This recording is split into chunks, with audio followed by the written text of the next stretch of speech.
తెలియగానే నేను అప్పుడు అనుకున్నాను సార్, మన కరోడ్పతి క్లబ్ ఒక రేంజ్లో కరీంనగర్లో వెలుగుతుందని నేను ఆ రోజే ఎక్స్పెక్ట్ చేశాను సార్. అది ఇప్పుడు కరీంనగర్ పీపుల్స్లో మన మీటింగ్ హాల్లో ఉన్నాం సార్. అందరికీ కూడా సార్ చెప్పుకుంటారు, కరీంనగర్లో మీటింగ్ జరుగుతుంది, మనం ఒక 8,200 ఒకరికి 5గురికి హెల్ప్ చేస్తే మనం కోట్ల రూపాయలు హెల్ప్ పొందుదామని వేణుగోపాల్ సార్ మోటివేట్ చేస్తూనే ఉన్నారు.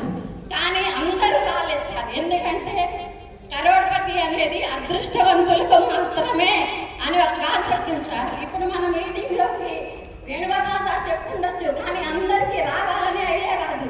వాళ్ళు మన కాళ్ళు మీటింగ్ హాల్ దాకా మనల్ని నడిపించాయంటే మన అదృష్టవంతులమని మన నమ్మకం. ఖచ్చితంగా ఈ మీటింగ్ హాల్లో ఉన్న అందరూ పోటీస్తారు సార్. అది నాకు ఖచ్చితంగా నమ్ముతున్నాను.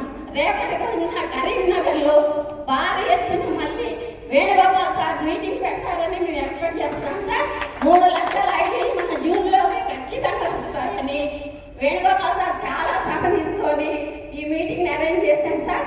సార్కి టీం తరఫున మీకు మా కృతజ్ఞతలు.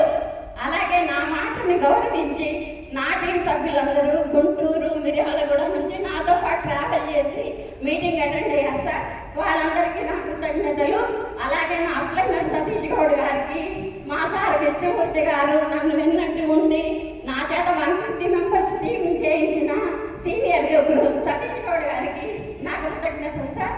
నేను ఎప్పుడు అవసరమైనా ఫోన్లో అయినా ఎప్పుడైనా లింగారావు గారు కానీ, వెంకటరమణ బుల్లెట్ వెంకటరమణ గారు కానీ నాకు మంచి సలహాలు ఇస్తూ నన్ను నడిపిస్తూ ముందుకి నాకు హెల్ప్ చేస్తున్న వాళ్ళకి కూడా సభ తరఫున నేను ధన్యవాదాలు తెలుసుకుంటున్నాను సార్.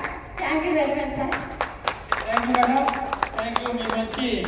మీ మంచి మనసుకి థ్యాంక్ యూ. యాక్చువల్గా సార్ మేడం